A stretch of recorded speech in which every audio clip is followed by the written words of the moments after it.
Welcome into a special edition of the Belhaven Football Coaches Show. I'm Kenneth Nash.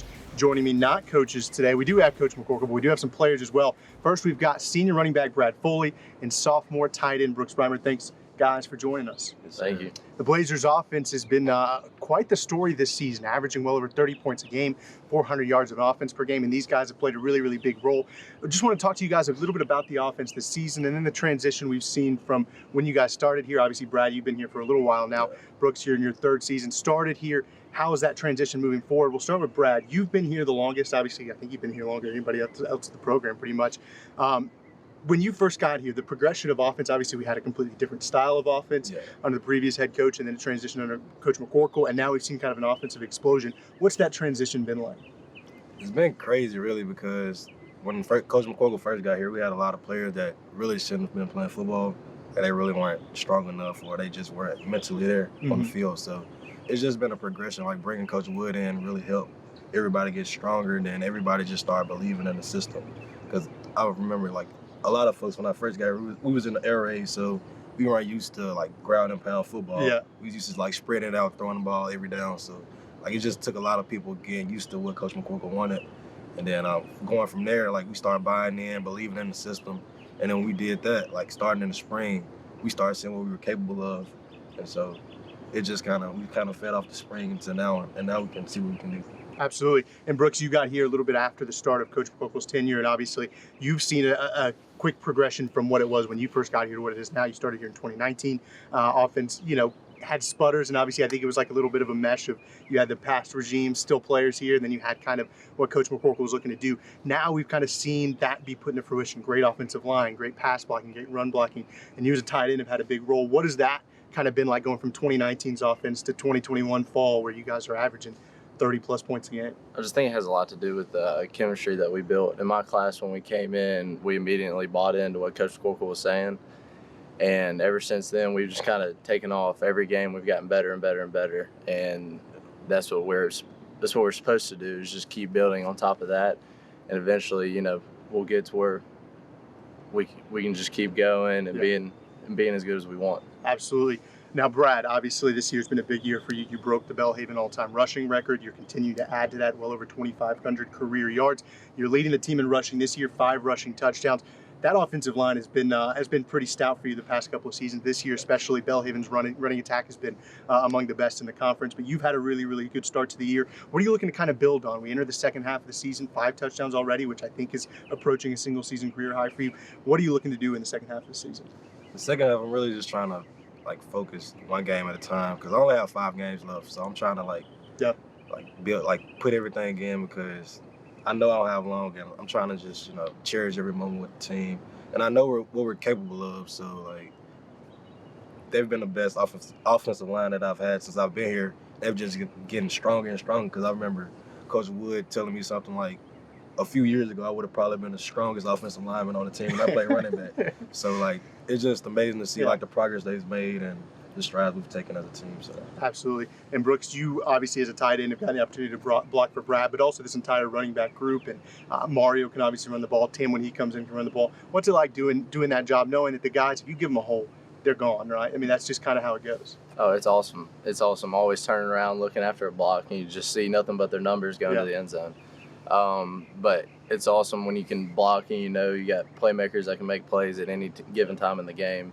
And we really want to just send them out in style, man. We know they got 5 games left, and we know, this is probably the toughest stretch of our schedule that we have coming up, but we really want to send them out in style. Yeah, and obviously you talk about playmakers. You've been a little playmaker yourself this year, 3 touchdowns as a tight end. That's among the conference leaders in tight ends. What has it been like for you? Because you've been able to slip out. They've drawn up some plays specifically for you. I've talked to Coach McCorkle about that. Getting in the end zone, making some plays. What's that like?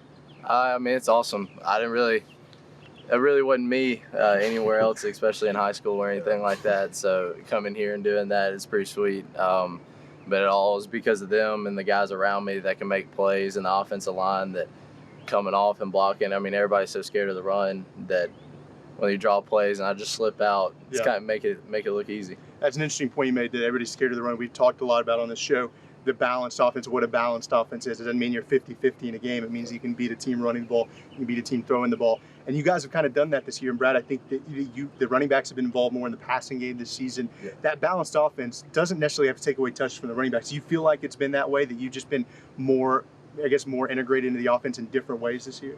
Yeah, I just feel like we can all do different things. Like me, Kobe, and Mario. Like we can all do it all on the field. Pass, block, catch. We can do it all. So yeah, like having that versatility on the field just puts the defense at a disadvantage. So we can do whatever we want. So yeah, having a balanced offense is just great overall, because you can't just say we're gonna stop the run. Okay, we can just dump the ball off to Nigel or something like that. So, but having a balanced football team is always a great thing to have. Yeah, and you say you guys can all run and block, but you can also throw the ball. I heard you want to be QB1 now, right? Yeah. Got a couple trick plays. What are you, 2 for 2 in your career? 2 for 2 for 2 touchdowns, right? Perfect QBR. So Mario's got some pressure Don't on tell his Mario though. Don't tell Mario. He's gonna get mad at me. He always get mad. Absolutely. Before we finish up, guys, obviously second half of the schedule is a tough one. We talked about it. You got Mary Hardin Baylor on the road, ETBU on the road, Howard Payne on the road, and then a couple of tough home games here. Looking into the second half of the schedule, obviously 3-2. I think this is maybe not where y'all want to be. I think you maybe feel like you've had some opportunity to pick up another win or two early in the year. But looking back over the history of Belhaven over the past decade or so, this has been a pretty stout start. Looking forward to the second half of the season, how are you guys trying to finish? Brooks, you can go first. Just going 1-0. We talk about it every day and keep it as a mindset. We go 1-0 every day, and that'll eventually go and lead to 1-0 on Saturday. Yeah. And I think that's where we just got to stay focused on the game we have now, and we'll eventually get to where we need to be. And as long as we keep going 1-0, we'll finish the season how we want to. Brad, your thoughts on the rest of the season as you guys kind of reset? You're 3-2, but you got the second half, a 5-game stretch here. What are you guys trying to do to build on that? Well, we're just trying to focus on one team at a time. When we played Southwestern early in the year, we were kind of looking ahead to Hardin-Simmons, and that kind of just messed up our mindset, and we lost the game. So we just got to focus on one team at a time. Like Brooks said, go 1-0 each week, and then just see what happens at the end of the year. Brooks, Brad, thanks for joining us, guys. Yes, sir. Thank you. We talked to Brooks Bryman, Brad Foley, the Belhaven offense. Now we got the Belhaven defense here. Connor Fordham, Isaiah Blackman joining us here today. Guys, thanks for jumping on. No problem. Thank you. The Belhaven defense has been really, really stout this season. They've held a number of opponents well under 30, 20 points. It really doesn't matter. The defense has done their job this season. These guys have played a big part of that. We'll start with Isaiah, because I think we talked about this with the offensive guys. The progression of the Belhaven football program from when they got here to what it is now. You've obviously been here a long time as well. Belhaven, when you got here to what it is now, Belhaven football, what does that change look like? Change looks a lot different. Structure-wise, how we run everything from our teammates. Yeah. We care about each other. Yeah. We love each other. We're here for each other. Because, it's a difference when you just go out there and you feel like you're playing for a coach. I feel like we're playing for each other. We want each other to be good. We want each other to be great.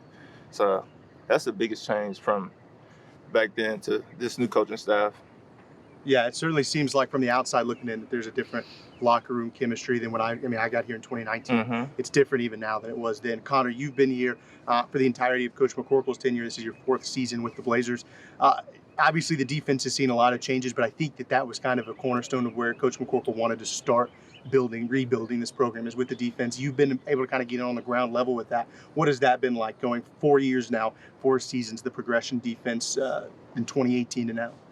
Yeah, I would say in terms of how we play on the field, like basic base defense, not too much has changed. Yeah.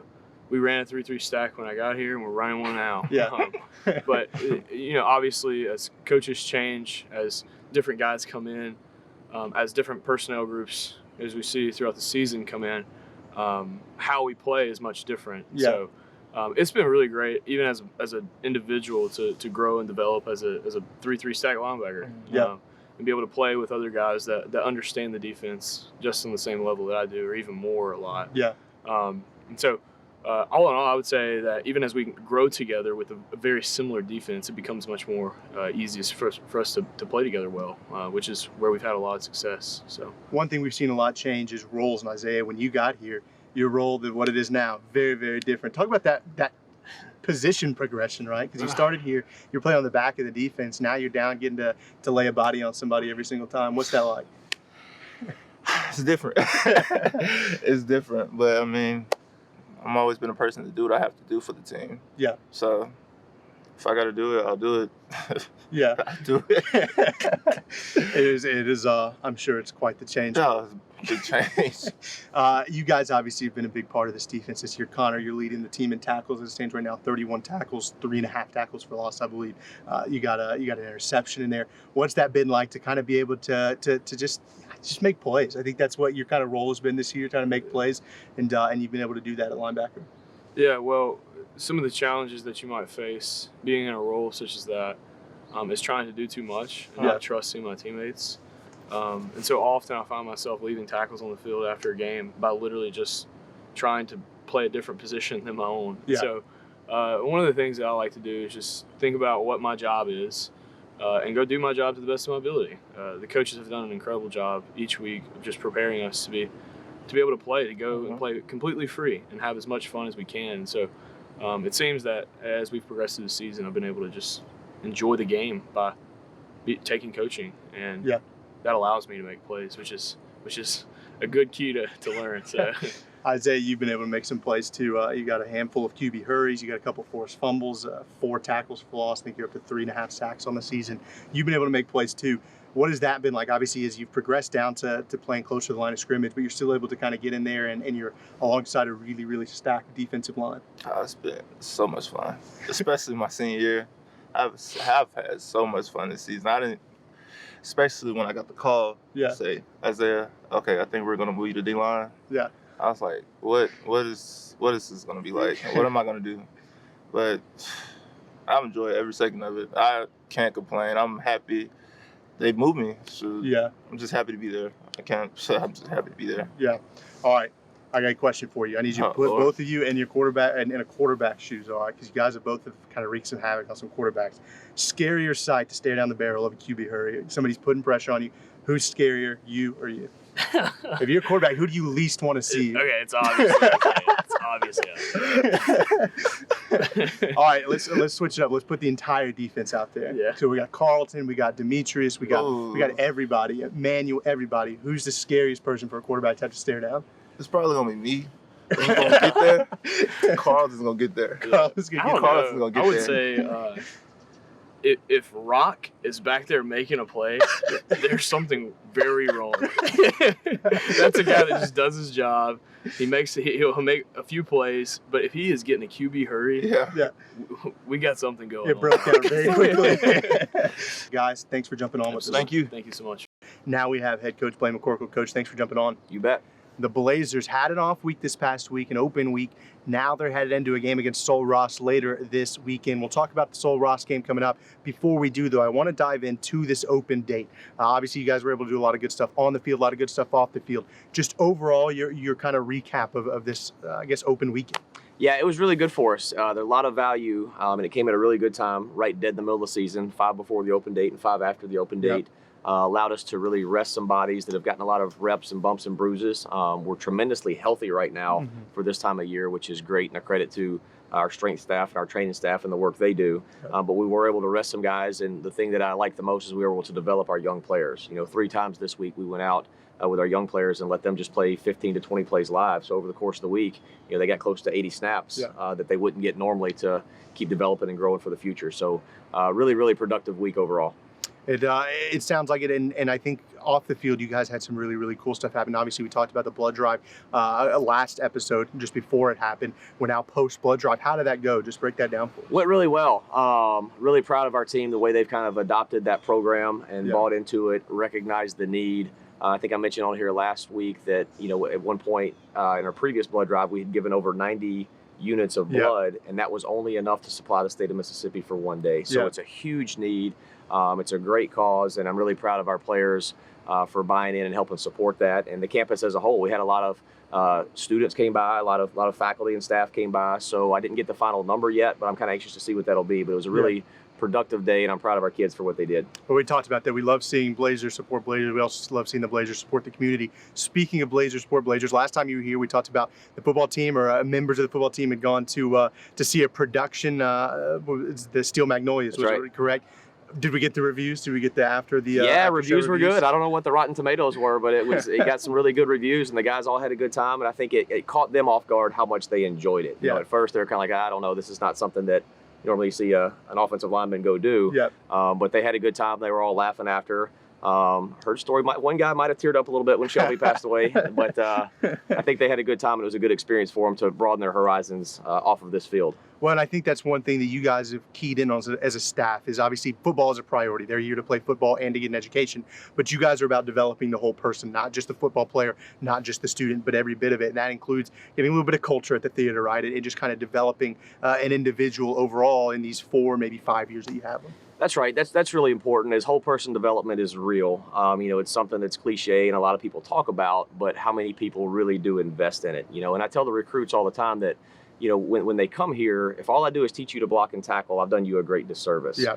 And, you know, for me, I'm a very selfish football coach. I just want to win games. Yeah. Okay. And I think the way you to win games is you develop the whole person, because if their whole life is in check, if their spiritual walk is in check, if their academics are in check, if their social life is in check, they're going to be a better football player. Yeah. Because there is truly freedom and discipline. And when you have your life in check and there's not things burdening you and beating you down, and it's hard to perform. Yeah. So, you know, exposing our players to those things off campus and the theater, the community to service, the different projects, making sure guys are disciplined in the classroom allows them to be a better football player. In the end, we both get what we want. We grow them into mature men that are going to be productive in society, and we get to win football games. So it's a great balance. Yeah, and that's something that we talked obviously with a couple of players beforehand, and Isaiah had kind of talked about that there's been a change in the team chemistry, and I think that's something, you know, you develop the person, that becomes a better teammate becomes a better football player because everybody's a better football player. So that's certainly really cool to see how that's obviously taking place and then paying off on the field in terms of results and everything like that.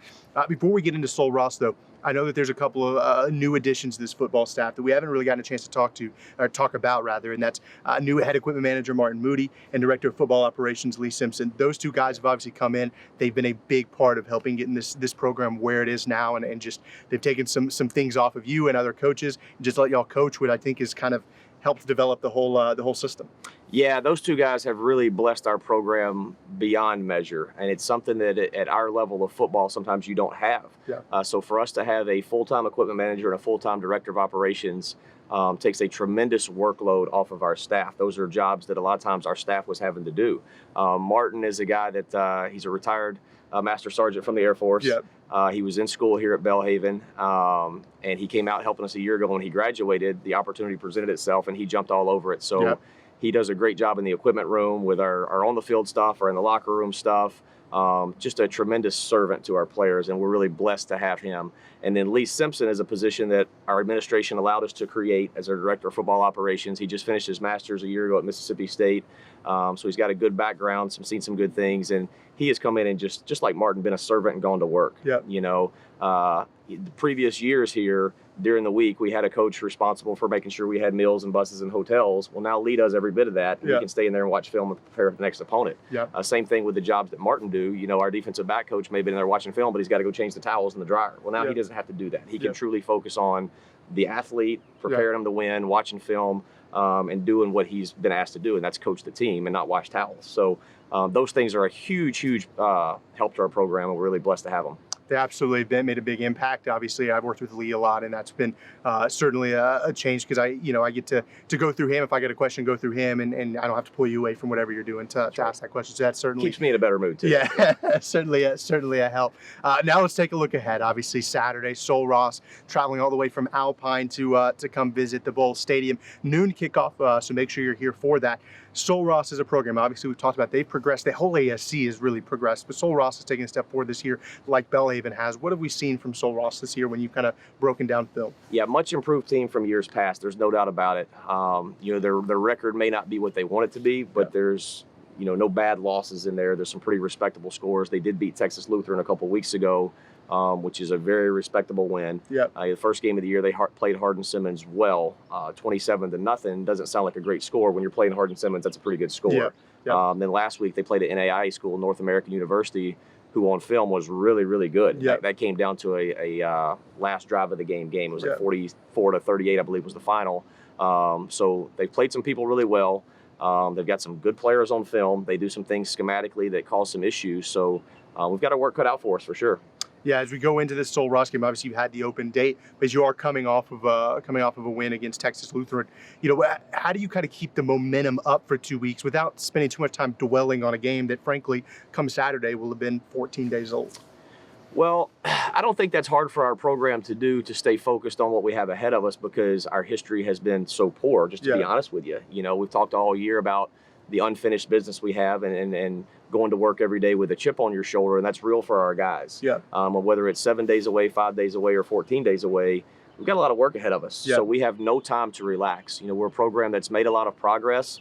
We feel like we're sitting in a good spot, but we have no room for error or no room to take a breath and rest on our laurels at all, because there's a lot ahead of us. Yeah. And then, the second half of the season, we will probably play 3 top 25 teams and 2 teams that are as improved as anybody in the conference. Yeah. So we've definitely got some work to do.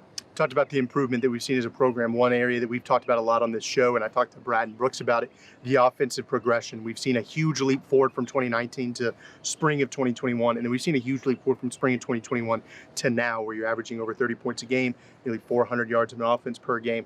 You've got 3 guys averaging over 60 yards rushing per contest, which is just really, really impressive. That offensive leap and improvement, I think that's been a big key for this season. What has that done for you, and where do you think that has come from? Well, looking holistically at the progression and the growth of our program since we've been here, year 1 in 2018, I think we averaged 10.8 points per game. Year 2 in 2019, we averaged 17.4. In the spring, we were 24, I believe, and right now at the halfway mark, we're at 36.7, I think. So that growth offensively and production is tremendous, and the numbers back it up as well. Now, we still have a whole other half of a season to go, so we've got to keep that momentum and keep building on it. But I think there's a lot of things that play into that. One is our culture has grown. When we got here, it was weak. It was. So we had to buy into a new system, a new way of doing things. I think our recruiting has improved. We're putting a much better product on the field in terms of talent. We've simplified our offense as we've gone, as the kids have kind of grown and we learned who they are. And then another thing, I think our weight program has tremendously improved and allowed our guys to be bigger, stronger, more physical, and, to be honest with you, just last a little bit longer and outwork some folks. So I think that there's a whole program cultural culmination that's allowed our offense to grow and progress the way it has, and hopefully that keeps going and we can keep heading in the right direction with it. Yeah, you certainly keyed on some things that I think your players, Brooks and Brad, when I was talking to them, that they kind of keyed in on as well, right? The weight program is really kind of bulked up. We've seen the improvements in the offensive line. Brad talked about that. Coach Wood joked with him when he first got here. Brad was probably as strong as any of the offensive linemen. He probably is as strong now as any of the offensive linemen were at that time. So I think that the players certainly see that as well. On the defensive side of the ball, we got to talk to Connor Ford and we got to talk to Isaiah Blackman as well. The defensive side of the ball, that's kind of been the catalyst, I feel like, for where this program started, where it is since you got here and over the 4 years that you've been here. The defense has kind of jump-started a lot of that. We were talking to Connor, and he, without giving away too many secrets, talked about, and this is something you've said too, the scheme really hasn't changed from when you got here to what it is now, but we've seen drastic improvement. Is that just a player personnel? Is that just kind of a culmination of a bunch of things? Well, similar to what we said on offense, the culture has grown, the talent has improved, the bodies have improved, and you're right, defensively, the scheme has stayed more the same than different. A few tweaks here and there. We've had a couple different coordinators, but we've been able to maintain the same structure and play with some older players. Our defensive line's been together for a long, long time. Every one of them. Those 3 guys in our defensive line are 3 of the only, I think, 5 that were here before I got here. So they've played a lot of football together. They've grown, they've matured, and then you bring in guys like Connor Fordham, who are program guys that are just going to grow into great players no matter where you put them. Secondary's greatly improved. Year 1, this is the first year we haven't started a freshman on defense. Emmanuel Stanley technically is a freshman, but he played 5 games in the spring, so he's a mature, experienced freshman, a redshirt freshman, if you will. The previous 2 full seasons, we were starting 2, 3, 4 freshmen at a time, week to week, depending on who was in and out. Our 2 corners, are a very, very experienced sophomore and a junior who started every game since he's been here. So the depth and the experience has played into that as well. Yeah, it's certainly, you can see how There's not really big plays given up. There's not a whole lot of situations where it feels like the defense isn't prepared. Defense certainly has been a big part of where the team is at. Going into Sul Ross, what should we be looking for as we kind of tune into that game? What should we be looking for from Belhaven as ways to kind of attack this Lobos team? Well, we need to start fast. Yeah. We've got a noon kickoff. It's early. We've got to wake up. We've got to get out of bed. We've got to eat a pregame meal, and we got to have some energy and show up ready to go. And I think a big key to this game will be who shows up for an early kickoff, focused, ready to execute, and awake. They've got a long bus trip over here.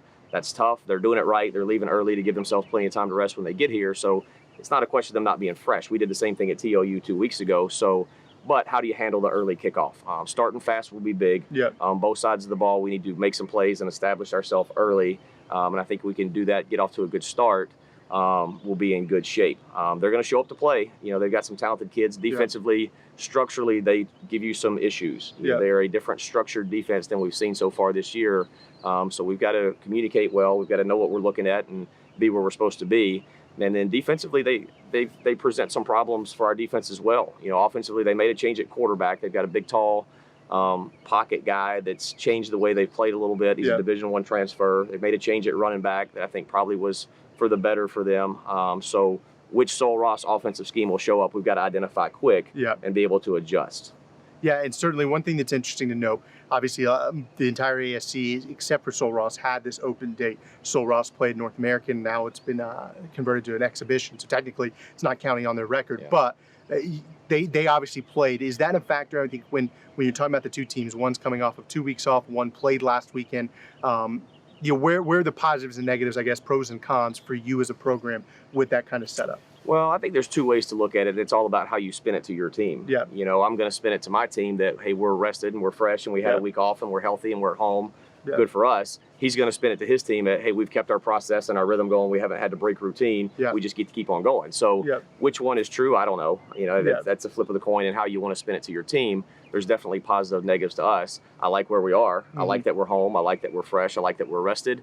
So I think those things weigh in our favor. But there is something to be said on his end for keeping a rhythm and a flow and not breaking routine. It certainly will be interesting. The Blazers host the Lobos of Sul Ross State University here at the Bowl Stadium. Noon kickoff. First of all, we're recording in the Bowl. Nice change of scenery, Coach. But we will be back in the Bowl. Noon kickoff against the Lobos. The Blazers looking to continue the momentum, move to 4-2 in the season, get above 500 in the conference, kick off this second half of the year in grand fashion. Coach, thanks for joining us. Thanks a lot.